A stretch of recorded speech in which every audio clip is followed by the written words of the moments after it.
Success is something we all chase in one way or another.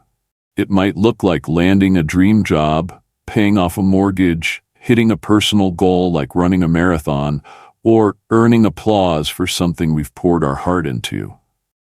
When we reach those moments, it's natural to feel a rush of pride and think, I did this. My hard work paid off. And that's not wrong. Effort matters. But there's a quiet danger in letting that thought take over completely. When we start seeing success as entirely ours, we risk losing sight of something bigger, something divine, that weaves through our lives in ways we don't always notice until we stop to look. This reflection isn't about taking away from your achievements. It's about adding depth to them. It's about exploring how faith and success dance together, how one can lift up the other, and why staying connected to something greater keeps us grounded, even when we're standing on top of the world. The illusion of self-sufficiency, a closer look. Picture this. You've just gotten a big promotion. Your inbox is flooded with congratulations, your bank account feels a little heavier, and you're walking a little taller. It's a good feeling, right? You've earned it. Hours of late nights, tough decisions, and pushing past doubt have brought you here. But in that glow of triumph, it's easy to slip into a mindset where you're the sole architect of your story. I built this, you might say to yourself. I don't need anyone or anything else. That's the illusion of self-sufficiency. It's not about denying your hard work. It's about recognizing that the picture is bigger than what you can see in the mirror. Think about the little moments that led to that promotion. The coworker who gave you a tip that clinched the deal, the random article you stumbled across that sparked an idea, or even the fact that you were healthy enough to show up every day. Were those all just coincidences? Or could they be threads in a tapestry you didn't weave alone? I've fallen into this trap myself. A few years ago, I finished a project I'd been grinding on for months. When it was done, I felt unstoppable, like I'd cracked the code to life. But then I remembered the friend who listened to me vent when I wanted to quit. The unexpected rainy day that forced me to stay inside and focus, and the gut feeling that told me to keep going when logic said otherwise. Those weren't things I could claim as my doing. They felt like gifts, small, quiet nudges from something beyond me. Faith invites us to zoom out. It asks us to see that our successes aren't just the result of our sweat, but also of timing, chance, and forces we can't always explain. And when we do that, the weight of needing to control everything starts to lift. Acknowledging the source, gratitude as a game changer.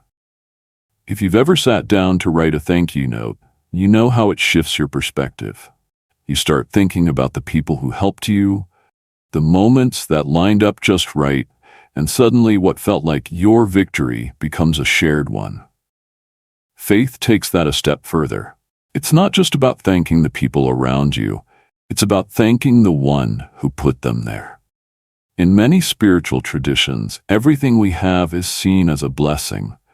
The air in our lungs, the roof over our heads, the ideas that pop into our minds, they're not accidents, they're gifts. And when we start seeing success that way, it changes how we carry it. Instead of puffing up with pride, we soften into gratitude. Instead of hoarding our wins, we want to share them. Take a moment to think about someone like Denzel Washington. He's a Hollywood legend, Oscars, blockbuster films, the works. But if you listen to his speeches, he doesn't talk like a guy who thinks he did it all solo. He often points to his faith, saying things like, I didn't get here on my own. God has been with me every step. He talks about divine timing, like how he stumbled into acting after flunking out of college, and he credits that to something bigger than his own plans. That's a man who's tasted success and still knows where to look when the spotlight's on him. Gratitude doesn't diminish our achievements, it polishes them. It turns success into something richer, not just a trophy to hold, but a story to tell. And when we tell that story with faith woven in, it becomes less about, look what I did, and more about, look what we've been given. Staying connected, faith as an anchor. Success can be a wild ride. One minute you're up, the next you're scrambling to hold on. And in those highs, it's tempting to let go of the things that kept you steady when times were tough, like faith. But here's the thing. Faith isn't just a lifeline for the lows. It's an anchor for the highs too. When life's good, staying connected to the divine keeps us from drifting too far into our own egos. It reminds us why we started, what we value, and who we want to be. For me, that connection comes through simple stuff. Sitting quietly with a cup of coffee and praying, or taking a walk and just listening to the world around me. Those moments pull me back. They remind me that success isn't the end game, it's a tool. And how I use it matters. Think about someone like Dolly Parton. She's built an empire, music, movies, theme parks, and yet she's known for her humility and generosity. She talks about her faith all the time, saying it's what keeps her rooted. She's given millions to help kids read, to rebuild after disasters, to lift others up. That's what happens when success and faith stay in conversation. It stops being about me and starts being about us. How do you stay connected? Maybe it's prayer, maybe it's journaling, maybe it's volunteering at your local food bank. Whatever it is, those practices don't just keep you humble. They give your success a purpose. They turn it into something that doesn't just sit on a shelf, but ripples out into the world. Real-life stories, faith shining through success. Let's dig into a few more examples, because stories have a way of making ideas stick. Take Serena Williams, one of the greatest athletes of all time. She's won more Grand Slam titles than most people can count, but she's also upfront about her faith. She's a Jehovah's Witness and has said that prayer and scripture keep her grounded, win or lose. After tough matches, she's talked about thanking God, not just for the victories, but for the strength to get through the losses. That's faith in action. It's not a lucky charm for winning, it's a compass for living. Or consider Tyler Perry. He went from being homeless to building a media empire.